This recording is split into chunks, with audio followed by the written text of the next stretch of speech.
मैथिली दुल्हन। इसके मनमोहक गीत जरूर सुने। यदि अच्छा लगा तो चैनल सब्सक्राइब जरूर करें। कि चूल्हे के पर दलकाय खाना बनावा थोड़ा दलकाय Presented by माँ Durga express.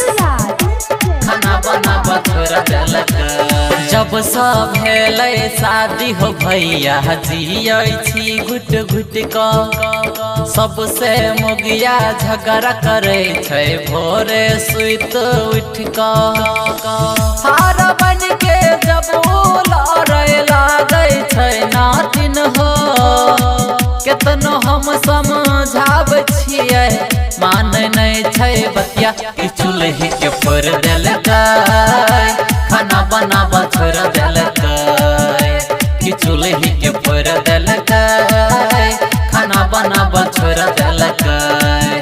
Mix by love star Amarraj चुन कि चूल्हे के पर दलकाय खाना बनावा छोड़ दलकाय कि चूल्हे के पर दलकाय खाना बनावा छोड़ दलकाय।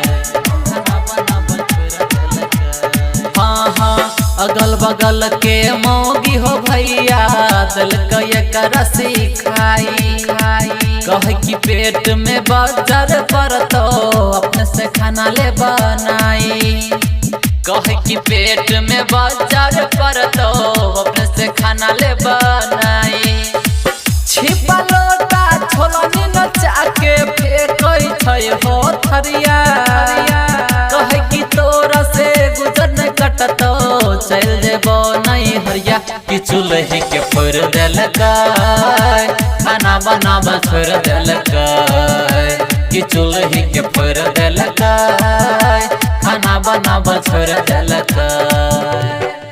अभी आप सुन रहे हैं हाइरोसो से माँ दुर्गा एक्सप्रेस की शानदार प्रस्तुति।